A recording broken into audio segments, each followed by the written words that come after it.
Halo teman-teman, ini gua sambil nunggu sidang di pengadilan pajak ya. Nah, sekalian gue bikin video ini teman-teman ya. Jadi, ada satu berita dari DDTC News ya. DDTC News adalah portal berita pajak yang paling terpercaya di Indonesia ya. Ada satu berita mengenai laporan kinerja DJP 2023. Judulnya adalah menurun nih tingkat kemenangan DJP di pengadilan pajak hanya 41% teman-teman ya. Hanya 41% tingkat kemenangan DJP. Artinya dia kalah tuh 59% atau bahkan 60% hampir ya teman-teman ya. Gila ya. Bagaimana bisa DJP kalah sampai 60%? Hanya menang 41%. Gila, gila. Oke, kita baca teman-teman ya. Biar lu tahu langsung, gue langsung akan share. Kita baca langsung teman-teman ya. Nah ini sebelah kanan gua memantau persidangan. Sebelah kiri kita bacain teman-teman ya. Supaya lu tahu teman-teman. Laporan kinerja DJP 2023 nih ya. Nah, menurun nih tingkat kemenangan DJP di pengadilan pajak hanya 41%. Ini malu, teman-teman, malu ya, malu. Bagaimana bisa kita sendiri DJP nih ya? Kalau gue jadi DJP gue malu ya. Gue menetapkan orang bersalah. Gue memeriksa orang, kemudian gue tetapkan orang itu bersalah. Kemudian orang itu maju ke pengadilan dan gue kalah. Malu dong guys, malu dong. Tapi nggak punya rasa malu nih orang-orang oknum ini teman-teman ya. Diduga oknum teman-teman ya. Kita lihat. Ini adalah statistiknya. Teman-teman yang tahu ya, statistiknya seperti ini. Kita langsung baca. DJP mencatat keputusan banding dan gugatan di pengadilan pajak lebih banyak dimenangkan posisi wajib pajak. Nah, teman-teman ya, di sini adalah fakta dan bukti bahwa pengadilan pajak masih punya taji, masih punya keberanian untuk menggebrak, mengalahkan DJP, teman-teman ya. Di dalam pengadilan pajak tidak berlaku tuh yang namanya penguasa itu menguasai. Enggak, teman-teman ya. Di pengadilan pajak berlaku masih bisa kita kita percaya sebagai keadilan, teman-teman ya. Masih bisa kita kita anggap keadilan itu masih ada di pengadilan pajak. Karena buktinya DJP sering banyak kalah di situ. Dari total 14.000, buset. Satu tahun ada 14.000 banding dan gugatan, teman-teman ya. Putusan ya, putusan. Ada 14.000 putusan dan banding dan gugatan terkait pajak sepanjang 2023. Gila, gila. Banyak loh. 14.000 ya, kita lihat 14.000. Kalau kita bagi 12, itu kan sebulan ada 1.100 teman-teman ya. 1.166 sebulan, kita bagi 20 hari deh. Satu hari dia mesti bikin putusan 58 putusan, teman-teman. Satu hari mesti bikin 58 putusan. Apa gue salah baca ya? Gila, guys. Ini mah gila ya. Tingkat kemenangan WP di pengadilan pajak mencapai 58,8%, hampir 60%, luar biasa. Sedangkan tingkat kemenangan DJP itu hanya 41,14%, gila. Pada 2020, 21, 22 terdapat peningkatan realisasi dengan angka masing-masing tahunnya sebesar 43, 43, dan 44. Akan tetapi 2023 mengalami penurunan jadi 41. Memang gila ya. 2020, 21, 22 dia meningkat, 2023 malah turun. Teman-teman bayangkan ya, tingkat penerimaan pajak itu kan makin naik, ya kan? Tingkat penerimaan pajak itu all time high 2023 ya, semakin tinggi dan tertinggi sepanjang sejarah. Tetapi kok bisa di pengadilan dia kalah lebih lebih banyak? Artinya apa, guys? Nggak nyambung. Nggak nyambung. Penerimaannya naik, tetapi tingkat kemenangan di pengadilannya turun. Nggak nyambung, guys. Nggak nyambung. Artinya ada yang error. Ada yang error nih. Ini orang yang ngerti statistik, error nih, teman-teman ya. Secara hukum, ada 6.400 putusan banding dan gugatan di pengadilan pajak tercatat mengabulkan seluruh permohonan yang diajukan oleh wajib pajak. Nah, gila. Kok nggak malu ya itu orang-orang itu ya? Kok nggak malu? Bagaimana bisa nih lu periksa orang? Ketika DJP memeriksa wajib pajak, pastilah pakai aturan hukum. Ya dong, pasti pakai dasar hukum. Bagaimana bisa dasar hukum ini ternyata kalah di pengadilan? Berarti kan dasar hukumnya ngaco. Berarti kan dasar hukum lu tuh error, salah, ngaco sampai kalah di pengadilan, gitu loh. Akhirnya kalau kasus seperti ini, yang rugi siapa? Yang rugi wajib pajak, bos. Kenapa rugi wajib pajak? Dia mesti bayar pengacara pajak, dia mesti kasih waktu untuk menyiapkan dokumen, bersidang berkali-kali sampai akhirnya menang gitu loh. Yang rugi itu wajib pajak. Yang diuntungkan siapa? Yang diuntungkan orang-orang kayak gue nih, pengacara pajak, konsultan pajak. Kami diuntungkan gara-gara kesalahan dan errornya si oknum petugas pajak yang dapat duitnya kami, konsultan dan pengacara pajak. Kan bodoh cara berpikir seperti itu, ya. Bodoh banget. Malu dong, malu. Aduh, malu banget. Kalau gue jadi dirjen pajak ya, malu ya. Tapi apakah mereka masih punya rasa malu, kita nggak tahu juga ya. Kok lu nggak bisa mikir gitu loh? Harusnya pemeriksaan pajak itu harus betul-betul diterinci dan sesuai hukum. Tidak bisa ada celah, kita bisa kalah di pengadilan. Harusnya seperti itu. Kalaupun di tingkat pemeriksaan pajak kita error, di tingkat keberatan bagaimana? Seharusnya di tingkat keberatan bisa beres ini masalah. Karena kan keberatan itu membahas ulang pemeriksaan ini kan. Kalau di pemeriksaan dia error, seharusnya tersaring atau terfilter di keberatan. Tetapi faktanya keberatan malah orangnya itu lagi, oknumnya dia lagi, satu komplotan. Ya susah lawannya, bos, susah bos lawannya. Akhirnya di keberatan dia pakai kacamata kuda, dia tetap kalahin wajib pajak di pengadilan, ketemu hakim.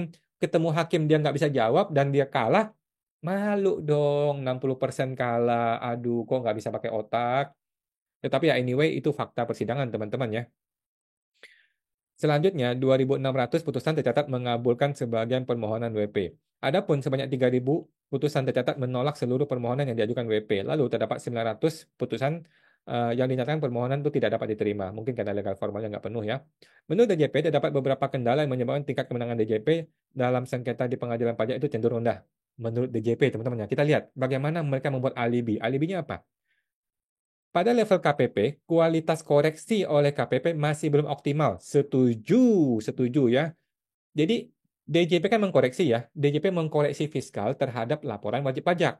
Kualitas koreksinya ini tidak optimal. Pakai kacamata kuda, tidak pakai aturan hukum, pakai persepsi, pakai asumsi yang tidak benar ya. Sehingga menyebabkan posisi DJP di pengadilan pajak menjadi lemah. Lah, bagaimana keberatan lu, bos? Kan ada keberatan. Ada proses namanya keberatan. Kenapa di situ tidak difilter? Kenapa di keberatan tidak difilter dengan benar, bos?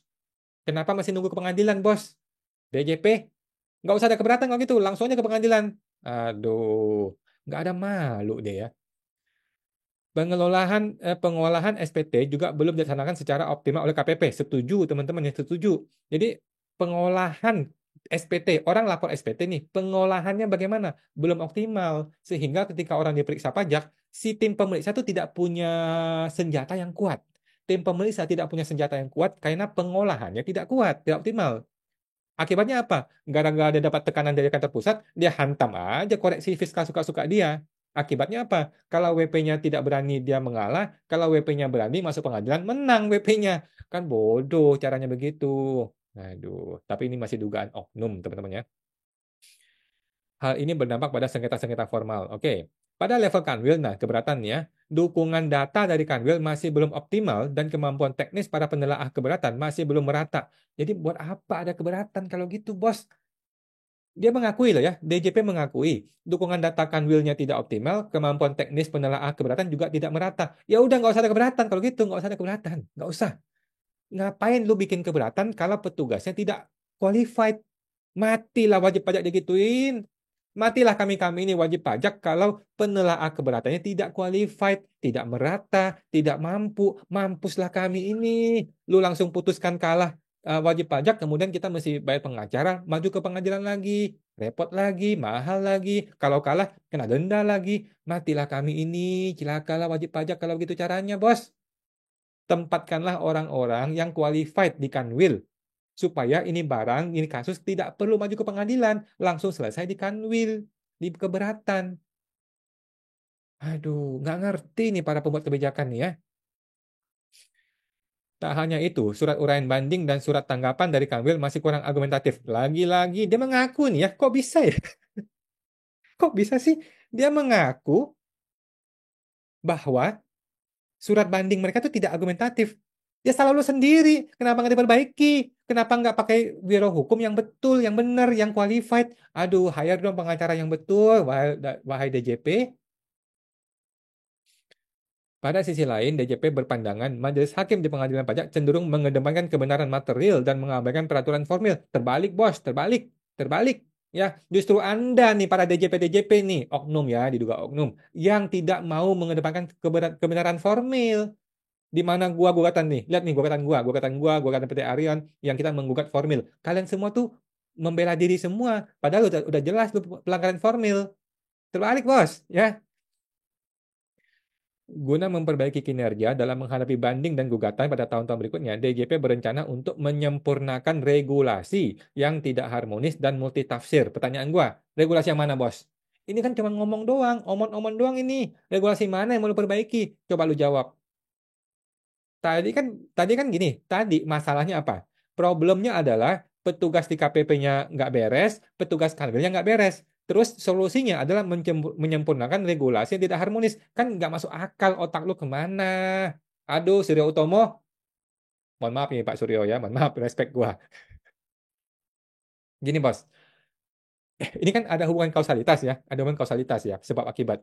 Problemnya adalah kualitas pegawai KPP-nya error, kualitas pegawai di keberatan kabel error. Tetapi kenapa solusinya menyempurnakan regulasi?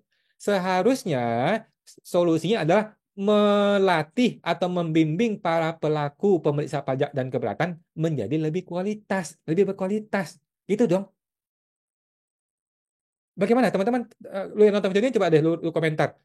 Kalau masalahnya adalah SDM-nya nggak beres, seharusnya solusinya adalah SDM-nya beresin. Kenapa jadi begini solusinya? Kenapa solusinya menjadi menyempurnakan regulasi yang tidak harmonis? Nggak ada hubungan, bos. Nggak ada hubungan. Nggak nyambung. DJP juga akan mengadakan BIMTEK terkait koreksi kasus-kasus lemah dan sengketa pembuktian. Betul, ini betul nih. BIMTEK diadakan untuk apa? Untuk siapa ya? Untuk para pemeriksa pajak, untuk para penelaah keberatan, supaya tidak sembarangan mengkoreksi orang, supaya tidak sembarangan memeriksa pajak orang, gitu loh. Supaya tidak sembarangan bikin keputusan yang salah. Gampang kok, simpel ini.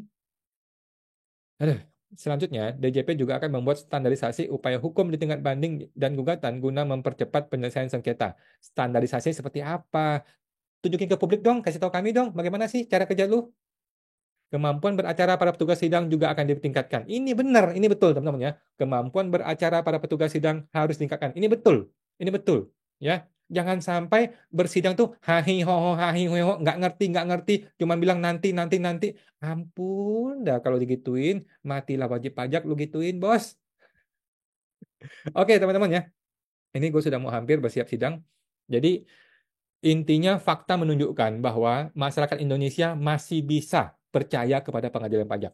Ya, masyarakat masih boleh dan masih bisa percaya sepenuhnya kepada pengadilan pajak karena faktanya di pengadilan pajak masih lebih banyak dimenangkan oleh wajib pajak dan kalah si DJP-nya. Dan mereka mengaku lagi kalahnya itu gara-gara apa, gara-gara apa. Cuman implementasi solusinya belum jelas. Ya, kita belum tahu nih bagaimana implementasinya gitu teman-teman ya.